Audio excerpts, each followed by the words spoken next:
नमस्कार, मैं श्वेता आपका स्वागत करती हूं आपके अपने चैनल द इंडिया मूव्स पर। अचानक एक रात को अमेरिका के सबसे ताकतवर व्यक्ति और राष्ट्रपति डोनाल्ड ट्रंप ने वो फैसला लिया जिसकी किसी को भी उम्मीद नहीं थी।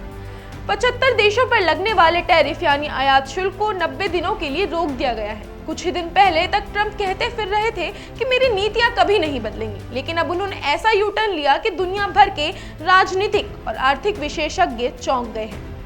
आखिर ऐसा क्या हुआ जो ट्रंप जैसे जिद्दी और मजबूत छवि वाले नेता को अपनी ही बात से पलटना पड़ा? दरअसल इसके पीछे की कहानी किसी राजनीतिक ड्रामे से कम नहीं है। अमेरिकी बॉन्ड बाजार में अचानक से गिरावट, निवेशकों में बेचैनी, आर्थिक संकट की आशंका और खुद ट्रंप के अपने करीबी सहयोगियों का दबाव, इन सभी ने मिलकर उन्हें ऐसा फैसला लेने पर मजबूर कर दिया। अमेरिकी ट्रेजरी विभाग में इन दिनों हलचल तेज थी, खासतौर पर सरकारी बॉन्ड की मांग में गिरावट और यील्ड में उछाल को लेकर चिंता गहराती जा रही थी। ट्रेजरी सेक्रेटरी स्कॉट बेसेंट ने सीधे राष्ट्रपति से मिलकर उन्हें समझाया कि अगर यही हाल रहा तो अमेरिका की अर्थव्यवस्था पर गंभीर संकट आ सकता है। ट्रंप ने भी प्रेस से बात करते हुए माना कि बॉन्ड बाजार वाकई में पेचीदा है और मैं देख रहा था कि लोग घबरा रहे हैं। यही नहीं, व्हाइट हाउस के अंदर का माहौल भी किसी वॉर रूम जैसा लग रहा था। हर तरफ से कॉल्स, मीटिंग और सलाहों की बौछार हो रही थी।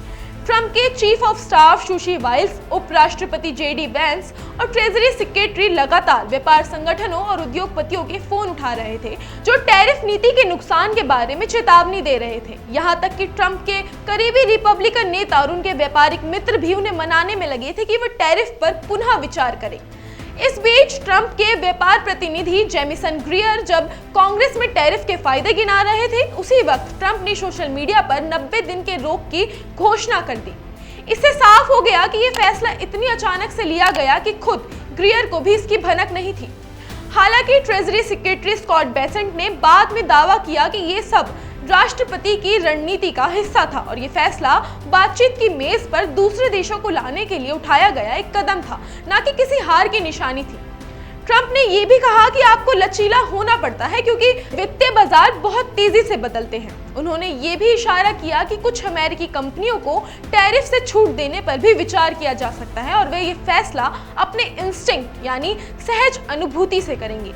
इस घटनाक्रम ने अमेरिकी राजनीति और वैश्विक अर्थव्यवस्था में एक बड़ा झटका दिया है। टैरिफ जैसे कड़े फैसले पर इतनी जल्दी ब्रेक लगाना ये दिखाता है कि कैसे आर्थिक दबाव और राजनीतिक समीकरण किसी भी नेता को अपनी रणनीति बदलने पर मजबूर कर सकते हैं, इवन ट्रंप जैसे आत्मविश्वासी और अक्खड़ नेता को भी।